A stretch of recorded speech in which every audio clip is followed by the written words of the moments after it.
Hello, everyone, and welcome back. My name is Mystic Gwen. In our last episode, we talked about how to spot the red flags of a person who operates without a conscience. Today, we're going one crucial step further. We're moving from identification to action. We're going to talk about the games they play, the subtle, insidious techniques of manipulation they use to control you, and I'm going to give you a practical, powerful playbook to counter them. This is your guide to staying sane when someone is trying to drive you crazy. Part 1. The Manipulator's Playbook, Recognizing the Tactics. First, we must learn to see the game board. These aren't just bad communication skills, these are calculated tactics designed to destabilize you. Tactic number 1. The overwhelming tidal wave of affection, i.e., love bombing. This is the intoxicating first phase. They shower you with more attention, adoration, and flattery than you've ever received. It feels like a Hollywood romance, but it's not real. It's a tactic designed to get you addicted to their approval and to lower all of your natural defenses. It creates a powerful high that they will later use against you. Tactic number 2, the breadcrumb trail of random rewards, arbitrary positive reinforcement.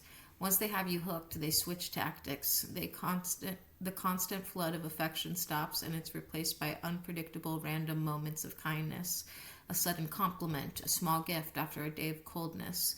This is the logic of a slot machine. It keeps you in a state of constant hope and confusion, always trying to figure out what you need to do to get that next reward. It's a powerful form of control. That's why it's so effective when you're training dogs. And when you're training dogs, that's called operant conditioning, when they get a reward, a snack, a treat for behaving properly. Tactic number 3, training you through discomfort, negative reinforcement. This is the flip side. When you do something they don't like, maybe you set a boundary or you disagree with them, they will become cold, critical, or irritable.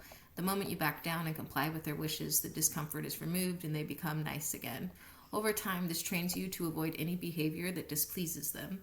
You learn to walk on eggshells to keep the peace. Tactic number 4, the black hole of silent punishment, the silent treatment.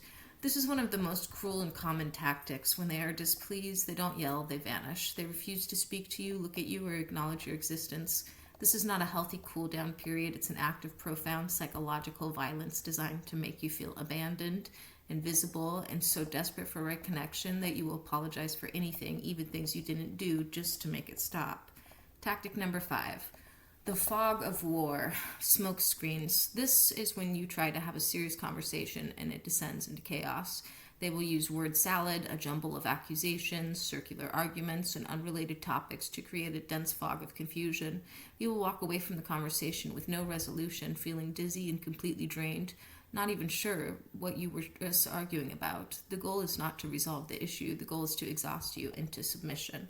Tactic number 6, erasing your reality. This is also called gaslighting. This is the insidious act of systematically dismantling your perception of reality. There is a video that I posted yesterday with 3 steps to deal with gaslighting, so I do suggest you check that out. They will deny things they said and did, even with proof. They will tell you you're too sensitive, you're crazy, or that you're remembering it wrong.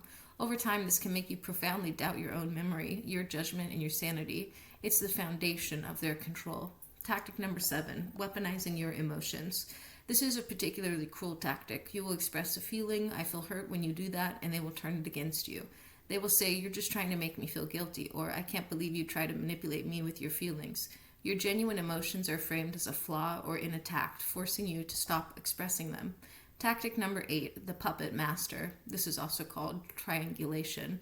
This is the act of bringing a third person into your dynamic to create insecurity and drama. They will constantly compare you to an ex, a coworker, or even one of your own family members. My ex never had a problem with this, or so-and-so agrees with me that you're overreacting. This creates a sense of competition and instability, forcing you to focus on the other person instead of on the manipulator's own bad behavior. Part 2, taking your power back. This is the counter playbook. Recognizing the tactics is the first step. Now here's how you can reclaim your power. Counter tactic number 1. Break the pattern. The manipulator relies on your predictable reactions. Your anger, your tears, your desperate attempts to explain yourself, that is their fuel. The single most powerful thing you can do is refuse to give them the reaction they expect. Instead of escalating, you will become calm. Instead of explaining, you will become silent. This is the gray rock method.